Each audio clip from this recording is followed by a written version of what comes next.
Welcome to Kruse Control. First time, Isaac C. Singleton.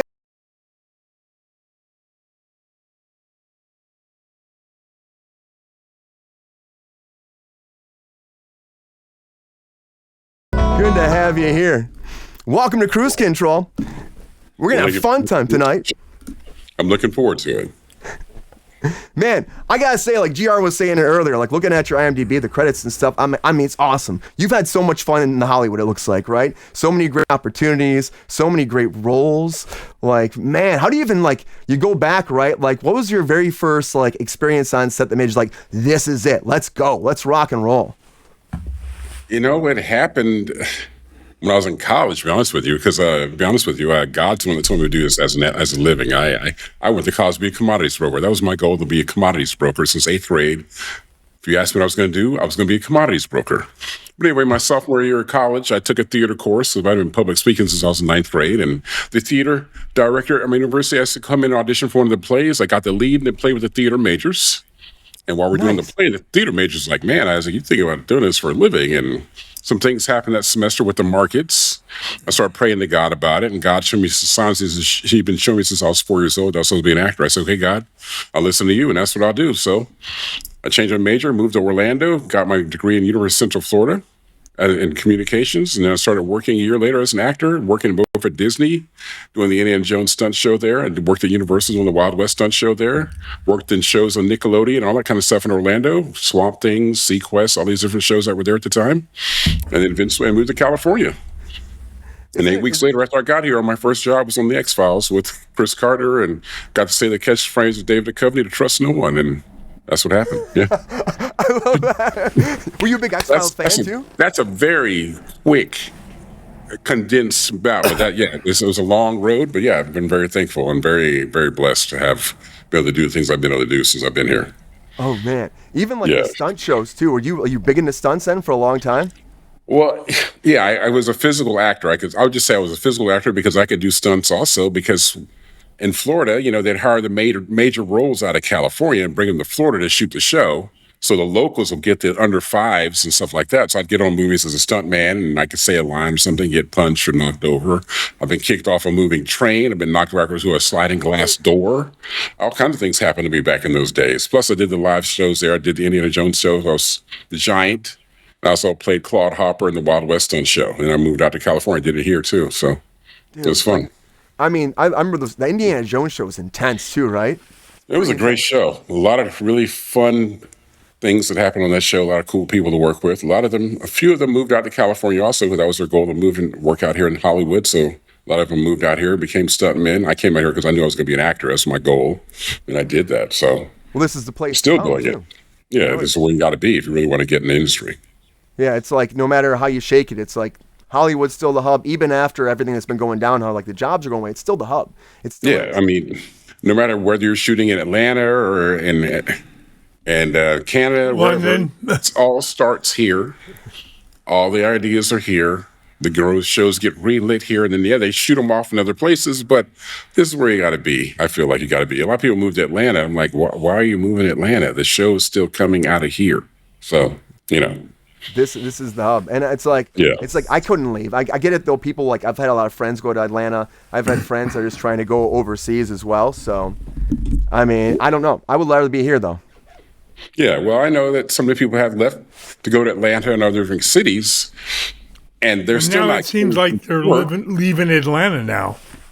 Well, yeah, because the work still comes from out of here, and the only thing they can say is it costs less to live there than it does to live here. But other than that, still they're going through the same grind as far as trying to get work. So I just rather be here where the work is originating. Plus, there's so much things to do here in California for fun. Yeah, I love it out here. I mean, it's just a beautiful place to be. It really is. GR's been here for a long time. He can't leave it. Hey, no age jokes, Brian. He can't do it. Am I a little bit louder now, guys? Let me know. I know my mic was down. I just swapped over. Yeah, it's much better now. Yeah, it's much better.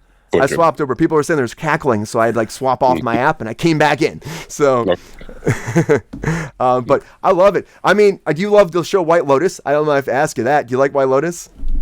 I have to be honest, I've not seen all the episodes like a lot of people have, because my best friend loves the show. I've seen a few episodes, and what I saw was great, but there's so many things out there to watch that I was watching. And I was watching a lot of shows that have a lot of things that blow up and people, running and blowing up stuff, or monsters eating things or crushing up. So I've been watching things like that lately. Godzilla. Good I've been shows. watching Monarchs. I've been watching Monarchs for sure. Yeah, and all these other different shows like that. So yeah, but they're all great. And I enjoyed watching it. I enjoyed the episodes I saw of White Lotus. It was good. But that was 2 seasons ago. And it's all different now. Everything's different. It's like every season's different cast, different narrative. I mean, even now it's like we had a couple actors that were kind of bleeding through, but now it's all gone. So it's like interesting to see where we're going, like starting over again, which is kind of fun, I would think too. Of course, coming in like it's a whole new thing. Would you like to be on this show? Oh yes. I think that with this new writers, that the writers has got a new contract right now, and I was thinking something that should have been written in the contract was Isaac C. Singleton Jr. needs to be written into every single show he wrote, and then he decides whether he wants to do that show or this show, and then that's the way it should be, I think. But I don't know if that's in the writer or not. I don't think they put that in there, but I think that's I tried to get that in the last contract for me, and it didn't work. so. If any can hack it, it's GR. GR can make it happen all the time. That's what I'm saying. Come on, GR. Yeah, right. Come on, man. I got that much pull, yeah. Mm-hmm. What have you been drinking, Brian? Nothing yet. You're drinking the Haterade, GR. That's what you're drinking. Always drinking the Haterade. Always. I think like when I hear a story about this though too, even of course about White Lotus, I'm like, I feel like, they have the writer himself, Mike White, he's like loves this. He has a big passion for this. If it's not right, I feel like they got so much money and so much riding on this, they're going to recast, change things on the flip of a dime. I think so too. So it's weird, but I'm not shocked by the story too, I think the best thing about a show like White Lotus though is the fact that, the show keeps going on because it's about the resort that they're at or whatever, and then the people that are there. And that's the great thing about it. You can exchange so many different types of characters out of that way. So it can keep going on for on and on and on and on, because I've gone on so many different vacations, and I know I've run into so many different characters when I've gone on vacation. So a show like that could just continuously go on, and you can just come up with characters all the time, and the people are going to enjoy watching them, because thinking back of some of the characters I've run into just in real life makes me smile and giggle sometimes. I know. Real life. Yeah. Actors are characters. I'm a character. I know all together. And there's just characters throughout life.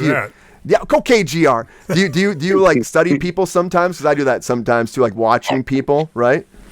That was I remember those things that we even learned when I first was starting to act, and then I knew I was going to take acting serious. But just to go out and just watch people walking in the mall, or just walking down the street, or at a football game, or whatever. There's so many different characters out there. Just the way people interact, the way they move, the way they walk. It's so great. You can interact that, and you can put that into your acting. Is so wonderful. And then the voices I can do all type of character voices too. So just listen to how people speak. Don't tease me. Give me some of those. Well, sometimes if you call me on the phone, sometimes I can't fool you. I've called people who call me on the phone. I'm like, hello? And like, can I speak to Isaac, please? Hold on. Who is calling, please? And they're like, and I had a guy going the other day because he wants me to come up and sign autographs in a couple of months up in Washington. And I'm like, are you the man that wants you to come to sign the autographs? He's like, yeah, I am. And I started laughing. I said, look, Steve, I'm just joking with you. But I love doing all kinds of voices over the phone. And in real life, and when I get to do these different characters on different games and stuff like that, it's fun. I've done probably 50 to 75 voices alone just for World of Warcraft by itself. That's so awesome. Wow. So I've done dragons, I've done giants, I've done orcs, I've done all kinds of characters. I do the voice of Stitches, this big zombie that can eat you with his belly. I've done Stitches' cousin. So yeah, I've done a lot of characters for them just alone. That's not even including Diablo and other things that Blizzard has. So yeah. Do you have one that you love the most that you're like, I want to keep doing this forever if I could? Well, Thanos was such a fun voice to do when I was working for Marvel. That was so fun. The lines he got to say, and I get to drop my voice even lower when I do Thanos' voice. So it's just so much fun to do that voice. It really is. I'd imagine, you feel it's fun to play like bad characters too, like evil people. I think it's fun, because I didn't want to cut you off, but the bad guy gets to say all the good stuff. The good guys can't say the stuff the bad guy can say. Nope. Amen to that. There was one line, I can't remember the line exactly, but Thanos is attacking New York. He's like, "People of Earth, the shadow of Thanos darkens your world. Submit to my will or perish." Then he starts laughing at them. And then he said something later on like, "You Earthlings are so annoying, but your screams of fear and confusion do amuse me. You may continue those." You know, I love the deep laugh. That's always good. Yeah. I love it. Man, we're gonna have a lot of fun tonight. Angela's here too, but I know she'll want to say hi to you. Welcome everybody. Angela Costello's here. What's up, Angela? How you doing? Hello, Angela. Sorry, Hi, Angela. Running a little behind, life. Hi, Isaac. Nice to meet you. Nice to meet you also. I like your voiceovers there. You've got some dynamic range. I'm very thankful. We're all very thankful indeed. Yes. Yeah. Gosh, does he remind you of anybody by chance? Brian? I mean, Anyone? I feel like he's done so much. You might be reminded by him, actually. Okay, I was like, GR, anyone, like anything off the top? I Oh was just God, curious. there's so many people I could see with that voice. He could do so much. Yeah. I know. I mean, cool. was the thing too? Like, were people like gravitated towards your voice like right away? Is that what the roles were? Was it like they're like, oh yeah, that voice, we need that voice? They were gravitated. No, by my I remember, my voice changed a couple of times in high school. So I remember that growing up through adolescence. And even in high school, they would always say, "Isaac," and try to imitate my voice. And this is back even before I knew I was going to be an actor. This is just, people just did that, But like I said, I've been in public speaking since I was 19. I even spoke at my high school graduation, my graduate high school. So, But yeah, I had no idea I was going to be doing this for a living. So just thank God that's what you told me to do. So I'm like, thank you, Lord. That's all I can say. Yeah. Yeah, I love that when you kind of like, you have that feeling, it's like, that's what you're meant to do. Yeah. And I've got the message clearly. I was like, okay, that's what I'll do, and went for it. My parents were very supportive of it and all that, so it was great. Yeah. Yeah, that's always a hard thing for kids too. It's like, are they going to think I'm like, this is impossible, or you know what I mean, or I can't make this happen? But when your parents are behind you, it just makes it. My parents were behind me the whole time too. It makes it so much easier. It did. My parents were never behind anything. Oh no! Like, you become something, I don't know, something that's a normal industry to them. It's like this stuff is completely foreign. It's like, wait, what are you doing? What's entertainment journalism? Like, huh? And you're going to do acting? Like, is that even a real job? Like, does that pay money? Do that and like, does it pay money? yeah. I mean, and you want to be on the West Coast doing it and pay like a ton of money out of pocket? Like, no, not so much. We don't think we like that idea. Well, they still support you enough, right, Angela? Enough for you pushed forward, you're doing it, you made it happen. Sure. Yeah, we'll say they supported me. I mean, I think it was more or less, I was like, listen, I'm going. So you guys need to like it, love it, or leave it at this point. It's going down. Like, it's happening. It's happening. It was happening since I was like, like 7 or 8. I was like daydreaming about, all right, when I become an actor or an on-camera, I didn't know. I was like, I thought I wanted to be a news. Weirdly, I knew I wanted to be somehow involved in the news when I was young. Mm-hmm. It was very odd. Like, I realized this at like a state fair, it was very and I went on this stage and they did like these like fake, or not like fake, but you go on and they like let you record a video, like a little, read this part of the news. And I was like reading it and my sister was kind of looking at me like, what in the heck is going on here? Like, You were doing it. All the breaking news brought to you by Angela. What's interesting is that's what happened, right? That's what ended up happening in my life. So I ended up becoming or being in that industry, oddly, in different areas, right? But then I also pursued like acting and stuff on the side. And I always didn't want to let go of things, right? Because you don't know what opportunities can come about. So, and a lot of things came about here and there, but I didn't do the whole like full on acting, which I really wanted to do because I was too scared. I was too like, okay, if it doesn't work out, what am I going to do? What am I going to fall back on? You know what I mean?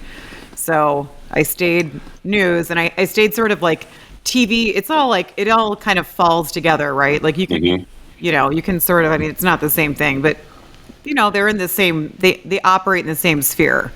So it kind of worked out for me in that sense, I guess, in a way. Oh, good. And here I am on Kruse Control, meeting all you fine folks. Yeah, and we're having a good time as always, right, Angela? It's Yeah. good. We're so happy you're here, though. Yeah, it's good to be here. Yeah. And I know, like the whole acting path. Even the chat was even saying too, like the acting path is tough these days. It is, but you just like have to keep persevering. And honestly, I think a positive mindset is like the best way to actually, to think about it. Because if you get negative, you fall into that. It makes it even harder. Just stay positive, keep pushing yourself. You never know what's going to happen next. That's And I true. know some- You got I know to some really- manifest positive. Put it on your vision board. Put it on your vision board. Put it up there. Wherever it is. Make it come true. You say some people too, Isaac, that just aren't Because positive. some of the times the best things happen when you're like, you feel like you've hit rock bottom, and all of a sudden an opportunity comes Yeah. about that you didn't even expect, and it makes things go explode for you. Yeah. Yeah, So that's that's good. true. Don't they always say it's like the day you give up, it would have happened like the next day? Everyone's like, just give it one more day because you have no idea. But you got to keep pushing. It's so You great never to have. know when it's going to hit. You never Yeah. know. Yeah. You remember Suzanne Summers, right? Remember her? Oh yeah. Oh yeah. I remember hearing an interview with her, and she was talking about how she'd called her agent and say, "Look, thanks, sir. I'm going back home, leaving the business. I tried my hardest. I'm not going to make it, and I'm going to go back home." And and the agent said, "Okay, well, I did have one audition for you today. You can go if you want, but I understand if you want to leave town. It's okay. I get it." And it was for that Three's show, Company. Three's Company. She went and auditioned for it, got the show, and then her whole life and trajectory changed I know. because of that. And she'd already decided she was leaving. I talked kinda neat, about that with her too. I met her when I did the shopping network. I did Okay. shopping network stuff, and so she had a bunch of products that she was selling, and we talked about like her kind of whole career. I know it's just that one. It's that one, right? One thing. It's just that one little, and it's not little, but it's that one. Maybe you should go. Maybe like that. Audition or whatever. Mm-hmm. And you hear it from so many people. It's just like on repeat. If I didn't go, I wouldn't have been here. So it's like you just got to listen to that voice. Exactly. You're like, just go, just do it. What's it going to hurt? Like, you can always go home or Push. wherever that is, right? Like, you'll never get back that one opportunity to go do that audition that you could have, Go for it. the shoulda, woulda, coulda. And it could have been everything. And it can always be everything. Just like that. Yeah. And I feel like Helena Bonham Carter, this won't be her last thing. She walked away from White Lotus. No. This is fine. You know what I mean? She'll be casting something else tomorrow. And I think White That Lotus. woman's always working. I was. Her name. Yeah, she's amazing. She's amazing, right? Yeah, she's really. She's very A true talented. talent. Usually, with that casting stuff like that, though, I feel like with White Lotus, it comes down to like probably indicates something with production scheduling, right? Like something. I don't know if it would be like really. Because every series has like prestigious names. Some are some unknowns, but every I season. think that there could be clashing of something else. I don't think so. I usually think it's scheduling clashing, not like clashing with the actual cast necessarily. But yeah, I don't know. Yeah. Yeah, it could be scheduling. I feel like honestly, I was saying earlier, I think that like the creator actually is very hands-on. He's been working on this for a long time. There's a lot of pressure behind the show. If something Yeah. doesn't feel right, maybe this is the best thing ever. Like okay, maybe she didn't feel it either. Maybe they're both like this just doesn't work in the equation. You know, so that happens all the time, and Yeah. I think it's probably for the best, guys. That's what I'm gonna say. I think it's probably for the best. GR, is it for the best? Oh, well, we'll find out. Yeah, I like White Lotus. I've been digging it so far. Last season, I wasn't as excited Yeah. as I was about season 2, but I still enjoyed it. Still good. Yeah. I can watch these shows all the time. Of course, they're big numbers. I'm They going to like watch they're this one on the entertaining. French Like- on the French Riviera. Come on, that's going to be nice. GR was like, I'm ready for that. Let's go. I'd like to go to the French Riviera. Yeah, come on. Let's go, guys. Let's go. It is absolutely gorgeous. I know. Well, I'd like to go again. I went a long time ago, but I'd like to revisit again because I feel like I need to have a new experience in the Riviera, or maybe like Italy. You know, like I have a. Hey, we could do a show there live from the French Riviera. What do you think, Brian? I think I could do that, right? We could actually one from Rome, one from cruise control around the world. Milan, one from France. Rome is my Well, we favorite. have to do one we have to do one from London. I'm with Isaac in Rome too. Let's go to Rome. Absolutely, GR, I agree. We can like be dressed like in Roman gear and No, I draw the line. charging Brian. towards the Colosseum. Come So on. no togos for you, eh? GR's getting a togo. He's getting a togo. I don't care. You're getting a toga, GR. You're gonna happen. Toga party. Yeah,